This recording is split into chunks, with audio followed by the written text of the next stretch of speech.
मिला टाइम्स में खुशामदीद। नरेंद्र मोदी लगातार तीसरी मरतबा देश के वज़ीर आज़म बन गए हैं और इसमें कोई शक नहीं कि पंडित जवाहरलाल नेहरू के बाद ये पहले शख्स है जो लगातार तीसरी मरतबा देश के वज़ीर आज़म बने हैं। फ़र्क सिर्फ इतना है कि पंडित जवाहरलाल नेहरू तीसरी मरतबा भी जब देश के प्राइम मिनिस्टर बने थे तो उनकी पार्टी को फुल मेजॉरिटी आई थी, बैसाखियों के सहारे उनकी सरकार नहीं थी। लेकिन तीसरी मरतबा जब नरेंद्र मोदी वज़ीर आज़म बन रहे हैं तो उनके पास अकेले मेजॉरिटी नहीं है, बल्कि बैसाखियों के सहारे उनकी सरकार चल रही है। तन्हा उनकी पार्टी फुल मेजॉरिटी हासिल नहीं कर सकी, लेकिन इसमें कोई शक नहीं कि खुद बहुत बड़ी कामयाबी है कि इस दौर में भी पंडित जवाहरलाल नेहरू के बाद वो इकलौते शख्स बन गए हैं जो तीसरी मरतबा देश के वज़ीर आज़म बन गए हैं। एक सबसे बड़ा फ़र्क जो है वो ये कि सरकार में कोई भी मुसलमान नहीं है।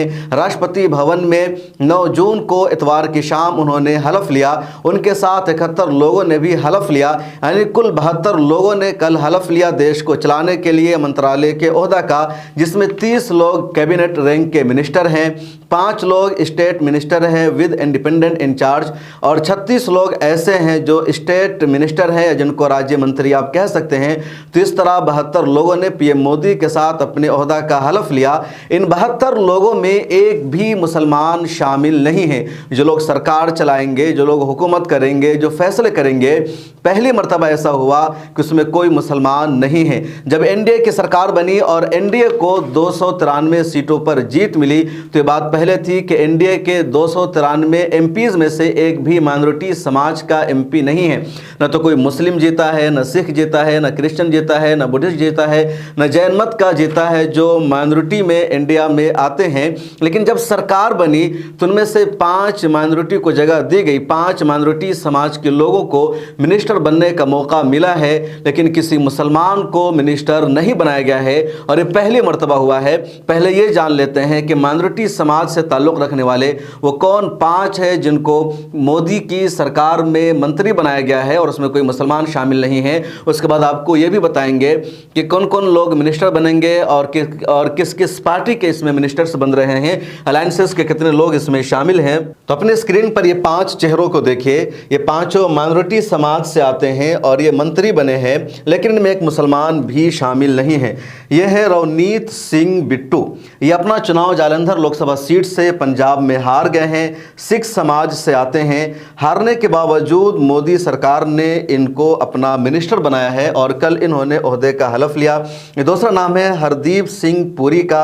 ये पिछली सरकार में भी पेट्रोलियम के मिनिस्टर थे बीजेपी में और इस मरतबा भी इनको मिनिस्टर बनाया गया है। तो ये 2 सिख समाज से आते हैं जिनको मंत्रालय दिया गया है। उसके बाद ये है जॉर्ज कोरियन। ये केरला से आते हैं और ये भी केरल में अपने लोकसभा का चुनाव हार गए हैं। ये राज्यसभा के भी मेंबर नहीं है। उमूमन किसी को मंत्री या मिनिस्टर बनाया जाता है तो लोकसभा का एमपी होता है या नहीं तो राज्यसभा का एमपी होता है, लेकिन ये लोकसभा का चुनाव हार गए हैं, राज्यसभा के भी एमपी नहीं हैं। इसके बावजूद मोदी सरकार में इनको मिनिस्टर बनाया गया है और ये ईसाई मजहब से ताल्लुक़ रखते हैं, ईसाई समाज की नुमाइंदगी करते हैं। उसके बाद ये चौथा नाम है माइनॉरिटी कम्युनिटी को बिलोंग करने वाले किरण रिजिजू का। बड़ा पुराना नाम है, 2014 से लगातार मोदी सरकार में ये बने हुए हैं। स्टेट मिनिस्टर थे पिछली सरकार में होम अफेयर्स के तहत और ये बुद्धिज़्म की नुमाइंदगी करते हैं, बुद्ध मजहब से इनका ताल्लुक़ है। अरुणाचल प्रदेश की एक लोकसभा सीट पर इन्होंने शानदार तरीके से चुनाव जीता है और इसके बाद इनको नुमाइंदगी का मौका दिया गया है। और ये 5वां नाम है रामदास अठावले का। ये महाराष्ट्र से आते हैं। इनकी अपनी एक पार्टी भी है जिसका नाम है रिपब्लिकन पार्टी ऑफ इंडिया, उसके सदर हैं। बीजेपी के साथ इनका अलायंस रहता है। इस मरतबा ये भी अपना चुनाव हार गए हैं और ये राज्यसभा के एमपी है। बुद्ध मजहब से इनका ताल्लुक़ है, बुद्ध मत से ये उसकी नुमाइंदगी करते हैं, तो इनको भी जगह दी गई है। तो कुल 5 नाम है। 2 सिख समाज से ताल्लुक़ रखते हैं, एक ईसाई समाज से ताल्लुक़ रखते हैं, 2 बुद्ध मत से ताल्लुक़ रखते हैं। इन 5 को मंत्री बनाया गया है, लेकिन किसी मुसलमान को मंत्रालय में जगह नहीं दी गई है। इससे पहले जो सरकार बनी थी बीजेपी की 2014 और 2019 में, तो उसमें मुसलमान को जगह दी गई थी। 2014 में मुख्तार अब्बास नकवी को जगह दी गई थी, वो माइनॉरिटी अफेयर्स के मिनिस्टर बने थे। उसके अलावा 2019 में भी उन्होंने हलफ लिया था, वो माइनॉरिटी अफेयर्स के मिनिस्टर बने थे। कुछ सालों बाद राज्यसभा की मेंबरशिप उनकी ख़त्म हो गई, उनको हटा दिया गया और जो माइनॉरिटी अफेयर्स की मिनिस्ट्री है वो आज़ादाना चार्ज के तौर पर स्मृति ईरानी के हवाले कर दी गई। जिन 72 लोगों ने इस मरतबा हलफ लिया है उसमें 12 एमपीज़ का ताल्लुक अलायंसेस से है, यानी इंडिया की जो अलायंस पार्टनर है उससे ताल्लुक है, बकिया लोगों का बीजेपी से ताल्लुक है। उन सब लोगों ने ओहदे का हलफ लिया है। और इसमें कौन किस समाज से आते हैं वो भी जान लीजिए। 29 ओबीसी से आते हैं जो मिनिस्टर बने हैं। इसके अलावा 28 जनरल कैटेगरी से आते हैं, 10 दलित से ताल्लुक़ रखते हैं, 5 आदिवासी है, 7 महिलाएं हैं और 5 माइनॉरिटी से आते हैं, लेकिन एक भी मुसलमान नहीं है। अब मिनिस्टर किन किन को बनाया गया है, कैबिनेट मिनिस्टर्स कौन होंगे, उसके बारे में जान लेते हैं। पोर्टफोलियो किसकी क्या होगा, यानी किसको कौन सी मंत्रालय दी गई है, अभी तक उस पर फैसला नहीं हो सका है। आज शायद उसके बारे में भी फैसला हो जाएगा कि किसको कौन सा मंत्रालय दिया गया है। फिलहाल जो बड़े बड़े नाम है उसको समझ लीजिए, और जो 4-5 अहम मंत्रालय है उसमें ऐसा लग रहा है कि बीजेपी के ही लोग शामिल होंगे, दूसरों को जगह नहीं दी जाएगी।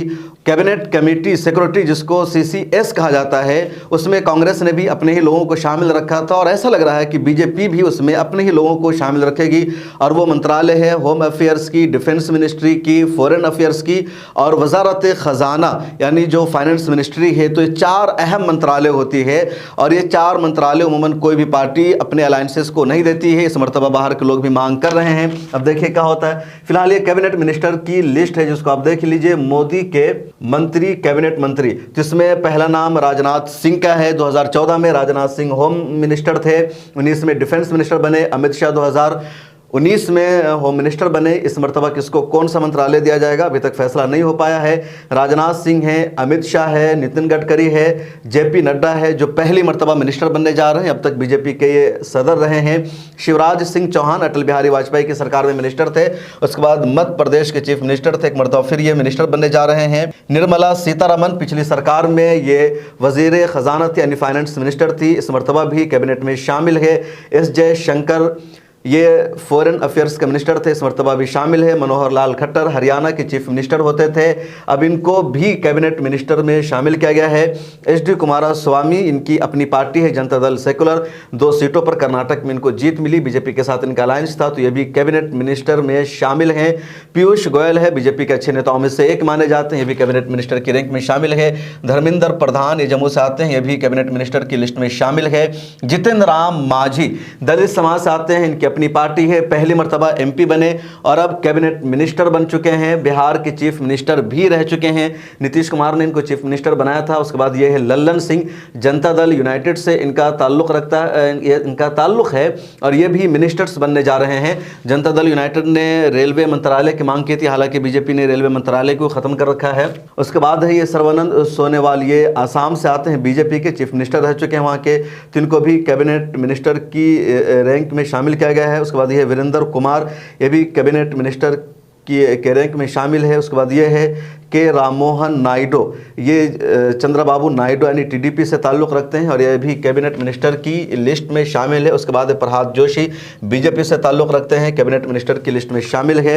उसके बाद है ये जोअल ओरा, कैबिनेट मिनिस्टर की लिस्ट में शामिल हैं। यह है गिरिराज सिंह, फायरब्रांड नेता है, बिहार के बेगूसराय से आते हैं, लगातार इन्होंने वहाँ चुनाव जीता और इनको भी बरकरार रखा गया है। ये अश्वनी वैष्णव हैं, इनको भी बरकरार रखा गया है। उसके बाद ये है ज्योतिरादित्य सिंधिया, पिछली सरकार में भी इनको मिनिस्ट्री मिली थी और इस मरतबा भी इनको इनाम मिला है, तो ये कैबिनेट मिनिस्टर बनाए गए हैं। उसके बाद है भूपेंद्र यादव, इनको भी कैबिनेट मिनिस्टर बनाया गया है। यह है गजेंद्र सिंह शेखावत, इनको भी कैबिनेट मिनिस्टर बनाया गया है। यह है अनुपूर्णी देवी, इनको भी कैबिनेट मिनिस्टर बनाया गया है। यह है किरण रिजिजू, ये बुद्ध समाज से आते हैं, इनको भी कैबिनेट मिनिस्टर बनाया गया है। उसके बाद ये हरदीप सिंह पुरी कैबिनेट रैंक के मिनिस्टर हैं।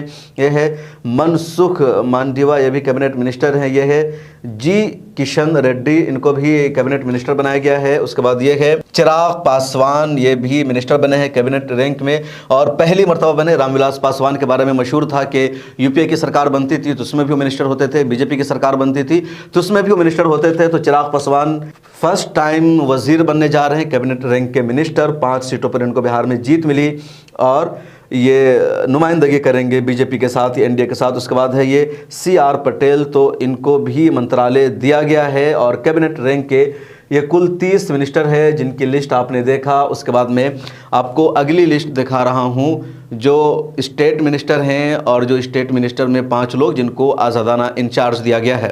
ये 5 मंत्री है जो स्टेट मिनिस्टर्स है लेकिन ये आज़ादाना तौर पर रहेंगे। उसमें राव इंद्रजीत सिंह हैं, उसके बाद जितेंद्र सिंह हैं, ये अर्जुन राम मेघावाल हैं जो संसद में बहुत बोलते हैं, उसके बाद ये प्रतापराव जाधव है, उसके बाद ये जयंत चौधरी है, आरएलडी के लीडर हैं। 2 सीटों पर इनको जीत मिली, लेकिन कैबिनेट रैंक में शामिल नहीं किया गया बल्कि उससे नीचे भेज दिया गया है। उसके बाद ये राज्य मंत्री हैं जो इसको आप नायब वजीर कह सकते हैं, तो उसमें ये जितिन प्रसाद है, ये श्रीपद यशो नाइक है, उसके बाद पंकज चौधरी है, उसके बाद ये कृष्ण पाल गुज्जर है, ये रामदास अठावले हैं जिसके बारे में मैंने कहा कि इनको बुद्ध समाज से ताल्लुक़ रखने की वजह से मंत्री बनाया गया है। उसके बाद रामनाथ ठाकुर हैं, ये नित्यानंद राय हैं, ये अनुप्रिया पटेल है जो अपना दल सोनेलाल से आती है और एक बीजेपी के अलायंस में शामिल है, ये वी सोमनाव है। उसके बाद ये डॉक्टर चंद्रशेखर है, ये SP सिंह बघेल है, ये शोभा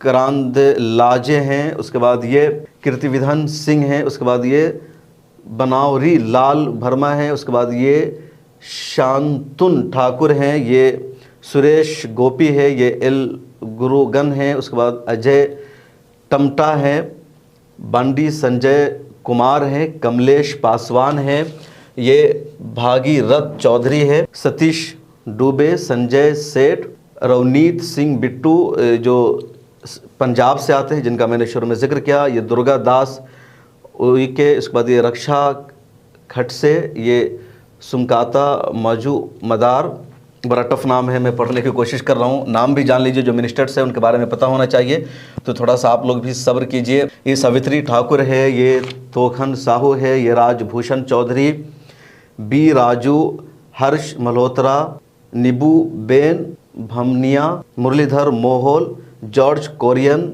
पवित्रा मार्गरीटा। तो ये 36 मिनिस्टर्स की लिस्ट आपने देखी, उधर मैंने 30 की लिस्ट आपको देखा है, ऊपर में 5 थे।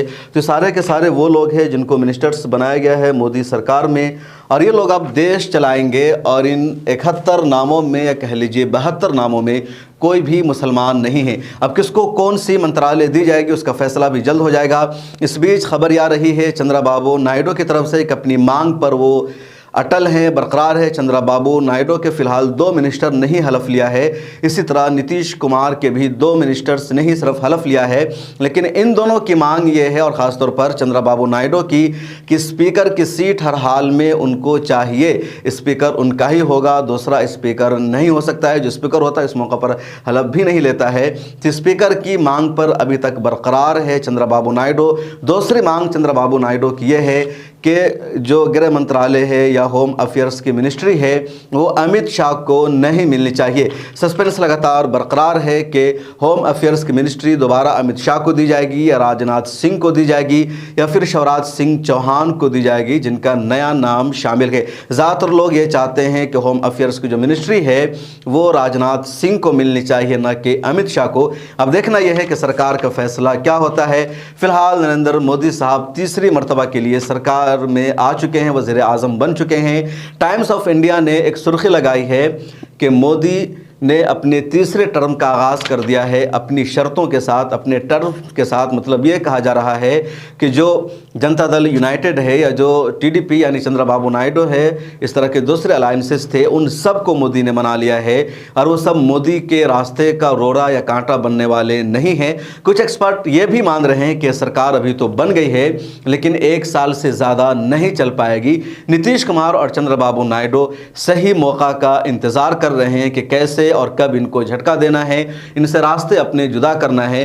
कोई बहाना चाहिए इनको अलग होने के लिए, फिलहाल कोई बहाना नहीं था, लेकिन ये सही वक्त का इंतज़ार कर रहे हैं। जैसे ही कोई मौका और बहाना मिलेगा ये इनको झटका देंगे, रास्ते अलग करेंगे और इंडिया गठबंधन की सरकार भी बन सकती है। फिलहाल इंडिया गठबंधन अपनी सरकार बनाने में नाकाम साबित हुई और तीसरी मरतबा एनडीए ने अपनी सरकार बना ली है। फ़र्क सिर्फ इतना है कि अब तक मोदी की सरकार थी या बीजेपी की सरकार थी, लेकिन ये सरकार मोदी और बीजेपी की नहीं बल्कि एनडीए की सरकार है, क्योंकि मोदी की पार्टी बीजेपी को तीसरी मरतबा फुल मेजॉरिटी नहीं आ सकी।